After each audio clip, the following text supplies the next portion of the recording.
Vote প্রচারে বড় বড় ব্যানারে নরেন্দ্র মোদী তার সৈন্য পোশাক পরে কিন্তু চলে এসেছে এই অপারেশন সিঁদুরকে কেন্দ্র করে, এটা নিয়ে কি বলে? বিষয়টা হওয়ার পরে দিনের যেমন সত্য, দিন যেমন বোঝা যাচ্ছে দিন এটা রাত, দিনের মতো সত্য অনেকেই বলছে বিহারের ভোটের জন্যই এই পায়েলগাঁওয়ের হামলাটা, বিহার ভোটই মাত্র ইস্যু, এটা অনেকেই বলছে। ভোট মিটে যাবার পর এই ইস্যু দেখবেন সব ঠান্ডা হয়ে যাবে, এই ঠান্ডা ঘরে চলতে হবে।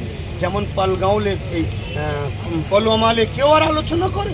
কেউ মনে রেখেছে 40 জন ভারতীয় সেনাকে? এই যখন সেনাদের সঙ্গে আমরা এই দুর্ব্যবহার করব, আজকেই শুনেছেন একজন সেনার বড় অধিকারী পাকিস্তানের সঙ্গে জোর সাহস। আমার দেশের সেনারা তারা অবশ্যই বীর, তারা বীর, কিন্তু তাদেরকেও কোনো এক জায়গায় মেন্টালি টর্চার করা হচ্ছে দেশের বিরুদ্ধে। এই জন্য একজন দুজন চলে যাচ্ছে, তার প্রমাণ দেখতে পাচ্ছি। অতএব এদের মূল টার্গেট আমার দেশটাকে ধ্বংস করে দেওয়া, যেটা পাকিস্তান চাইছে। এখন অনেক গুপ্তচর বেরোচ্ছে ভারত থেকে এবং তাদের অনেকেই সারপ্রাইজিংলি আমি যদি বলি তাহলে তারা কিন্তু মুসলিম। বললেন সন্ত্রাসদের ধর্ম হয় না, এটা অন্য সব ধর্মের ক্ষেত্রে হয়। শুধুমাত্র মুসলমান যদি হয় তাহলে সন্ত্রাসদের ধর্ম হলো ইসলাম। আর হিন্দু যখন সন্ত্রাসী করে, অন্য কেউ যখন সন্ত্রাসী করে, তখন এই কথাটা বলা হয় সন্ত্রাসদের ধর্ম নাই। কিন্তু 100% আপনার সঙ্গে আমি সহমত, কোনো ধর্মই সন্ত্রাসী শিক্ষা দেয় না। হয়তো আরও কিছু কালচার এক ধর্মের সঙ্গে আরেক ধর্মের কালচারে না মিলতে পারে, এটা স্বাভাবিক, এটা স্বাভাবিক। আর এটাই তো মানে সৌন্দর্য একটা, যে আমার এক পছন্দ তোমার এক পছন্দ, এই অধিকার দেশ দিয়েছে, সবাই সবার পছন্দ নিয়ে চলে। কিন্তু আমি ইসলামের অনুসারী হিসাবে আমি 100% আপনার সঙ্গে সহমত। যারা এই সন্ত্রাসী করছে এদের জন্ম হয়তো হিন্দু ধর্মে হলেও কিন্তু এরা হিন্দু নয়। কেন হিন্দু ধর্ম কখনো শিখায় না যে সন্ত্রাসী করা, দেশের সঙ্গে গাদ্দারি করা। কিন্তু দুর্ভাগ্যের বিষয়, কোনো মুসলমান যখন ধরা পড়ে সেই দিকে ওরা পকেটও কেটে নেয়। মেন স্ট্রিম মিডিয়া যেভাবে ছুটোছুটি করে, যেন মনে হচ্ছে পাকিস্তানের প্রধানমন্ত্রীকে ধরে এনেছে, আজকে এক্ষুনি ফাঁসি দেওয়া হবে। এরা যা ভাবলায়, এটা অনেক দুর্ভাগ্য। আর এই বিভাজন হচ্ছে বলে দেশের ক্ষতি হচ্ছে। তাই সন্ত্রাসকে সন্ত্রাসভাবে পরিচিত করা হোক, সন্ত্রাসের সঙ্গে সর্বোচ্চ শাস্তি। দেশের বিরুদ্ধে যখন গেছে তার শাস্তি একটাই হওয়া তার মৃত্যুদণ্ড। তাই যারা এই কাজ করছে, যদি সত্যিই দেশের প্রধানমন্ত্রী দেশের দরদি হয়, দেশের স্বরাষ্ট্রমন্ত্রী দেশের দরদি হয়, তাদেরকে জেলের মধ্যে ভরে ভারতীয় গরিবদের, ভারতবাসী ট্যাক্সের টাকা খাইয়ে মুটা না করে ওদেরকে পুরো সব ঝুলিয়ে দেওয়া হোক, ফটাফট ঝুলানো হোক। 2-10টা ঝুলিয়ে দিলে দেশের সঙ্গে গাদ্দারি করার কোনো কেউ সাহস নেবে না। কেউ সাহস নেবার আগে নিজে আত্মহত্যা করে মরে যাবে, যে দরকার নেই বাবা, মরে যায় নিজে থেকে, দেশের সঙ্গে গাদ্দারি করবে।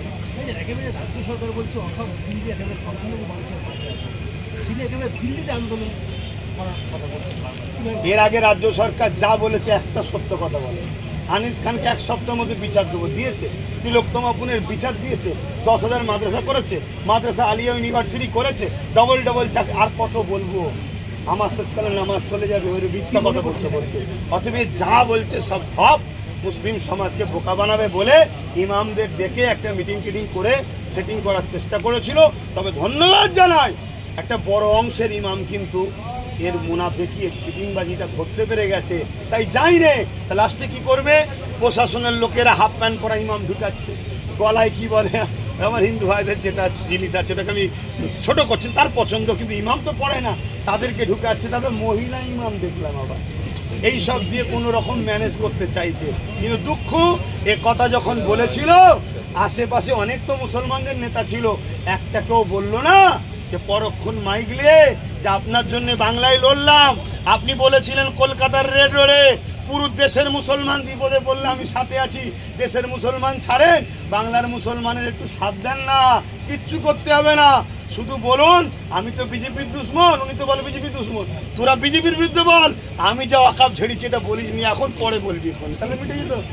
রাজ্যে ওয়াকাফ বিল নিয়ে যে আন্দোলন হচ্ছে কেন্দ্র সরকারের বিরুদ্ধে, কিন্তু রাজ্য সরকারের এমন কি অসুবিধা হচ্ছে তার জন্য বলছে যে দিল্লি আন্দোলন। এই তো ওয়াকাফ কালা কানুনের বিরুদ্ধে কিছু আইন আছে, তার মধ্যে একটা আইন হচ্ছে 12 বছর কেউ যদি ওয়াকাফ দখল করে থাকে, এতদিন ছিল ওটা তার হবে না, যখন ওয়াকফ বোর্ড চাইবে উচ্ছেদ করে দিতে পারবে, কিন্তু কেন্দ্র সরকার মুসলিম দরদির নামে যে মুসলমানদের শেষ করতে চাইছে তাতে লিখেছে ওই আইনের মধ্যে 12 বছর কেউ থাকলে সেটা তার হয়ে যাবে।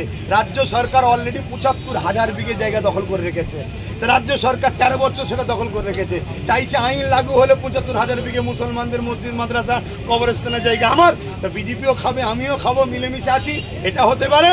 আর না হয় তিনার ভাইপোর জেল বাঁচাবার জন্য বিজেপি সাথ দিচ্ছে, হয়তো ওপর থেকে বলেছে আমার আইনটা যেন বাংলায় লাগু হয়, আন্দোলন না করতে পারে, যদি তুই না রুকিস তাহলে পাঠাবি ডিসিশন, সেটা উনি আরো ভালো বলতে পারবে যে আপনার এত কষ্ট হচ্ছে কেন। বাংলায় একটা ওয়াকফ নিয়ে বিশাল আন্দোলন হচ্ছিল, তারপরে মুখ্যমন্ত্রী মমতা বন্দ্যোপাধ্যায় বলল যে ওয়াকফ নিয়ে বেশি গুলোগুলি করলে আমার দিকে খারাপ। ওনার কি ভোট পলিসি আছে উনি জানেন, আমি এতটুকু জানি উনি আলেম উলামাদের মধ্যে এক অংশকে উনি খরিদ করেছে, খরিদ করে মনে করেছে এদের আমি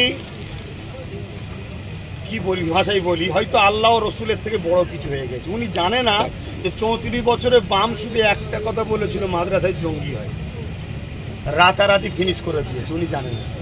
আমরা মুসলমান হয়তো রাজনীতিতে আসিনি, এটা আমাদের পূর্বপুরুষদের হয়তো একটা কিছু অংশ, হয়তো কিছু মিস্টেক বলবো না, কিছু চিন্তাধারা ছিল, তা বলে এটা নয় যে কারো পিছনে ঘুরবো সে আমার ধর্মকে মিটাতে যাইবে আর তার দলদাস হয়ে থাকবো, এরকম আলেমুল আমার মনে হয় পশ্চিমবাংলায় এখনো হয়নি। ইনশাল্লাহ জবাব দেবে আগামী দিন। আর এটা কি কথা বললেন যেন আপনি, হ্যাঁ গুলোগুলি করলে প্রকাশ্য দুশ্মনের কথা বললো। আমার মনে হয় প্রত্যেকটা আলেম উলামা ইমাম মুসলমানদের আওয়াজ তোলা দরকার, যারা আমার ওয়াকফের পক্ষে নাই তারা হলো আমাদের দুশ্মন। তাদের রাজ্য সরকার যদি মনে করে ওয়াকফের পক্ষে থাকবো না তাহলে দুশ্মন, আর যদি বলে থাকবো আন্দোলন করতে দেবো না, এটা হলো সম্পূর্ণ ভণ্ডমি করছে, নাটক করছে। আন্দোলনই একমাত্র পন্থা, সংবিধান বলছে কোনো অন্যায়কে রুকার।